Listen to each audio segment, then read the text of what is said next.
औरत को आत्मनिर्भर होना क्यों ज़रूरी होता है? अरे भाग्यवान, अब तो शालिनी के लिए लड़का देखने दे।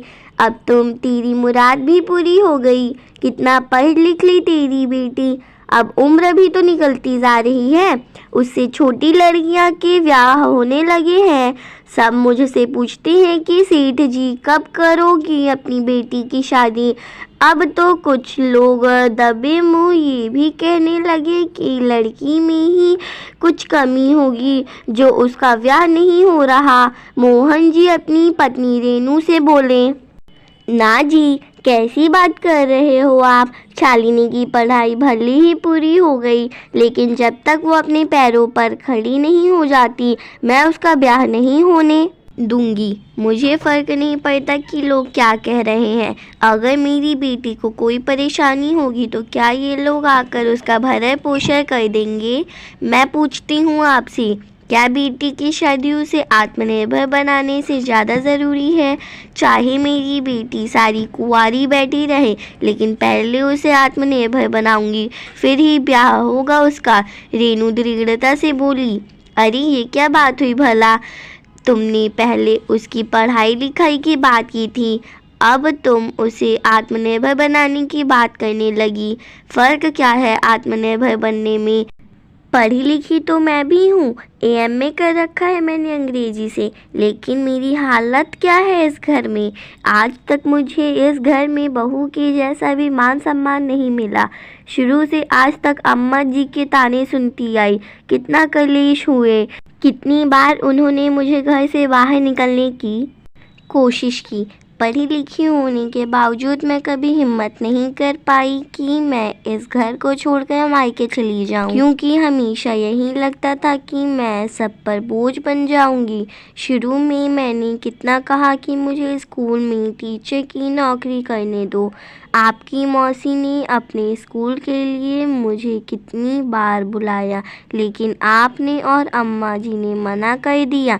शायद आप लोगों को डर था कि अगर मैं घर से बाहर जाऊंगी तो घर के काम के साथ साथ लोगों की जली कटी नहीं सुनूंगी, ना ही मैं आप लोगों के अत्याचार सहूंगी। जब तक अम्मा जी थीं, मैं कभी अपने लिए ना जी सकी। अम्मा जी के जाने के बाद आपने मुझे समझाना शुरू किया, लेकिन तब तक मेरे लिए नौकरी करने का समय ख़त्म हो चुका था।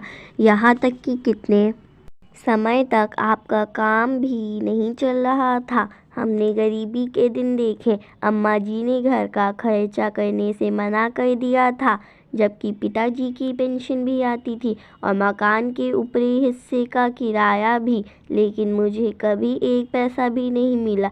उस वक्त भी आप लोगों ने मुझे नौकरी नहीं करने दी। कम से कम हम इतनी परेशानी में तो ना होते। आत्मनिर्भर बनने से यही सब फ़ायदे हैं। अगर लड़की आत्मनिर्भर है तो पहली बात तो उसे ससुराल वालों की गलत बात सुनने की कोई ज़रूरत ही नहीं।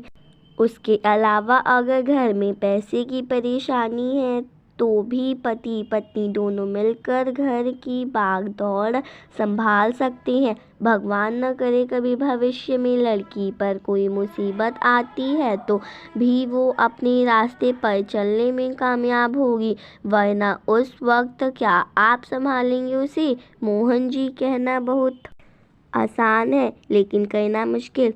तुम ठीक कहती हो। सच में हमने तुम्हें बहुत दुखी किया।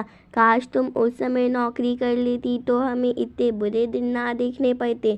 मुसीबत कभी बता कर नहीं आती, कभी भी किसी पर भी आ सकती है।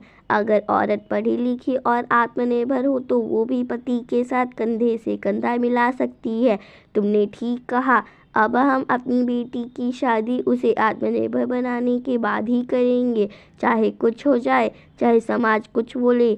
मुसीबत के समय ये समाज भी लड़की पर ही उंगली उठाएगा।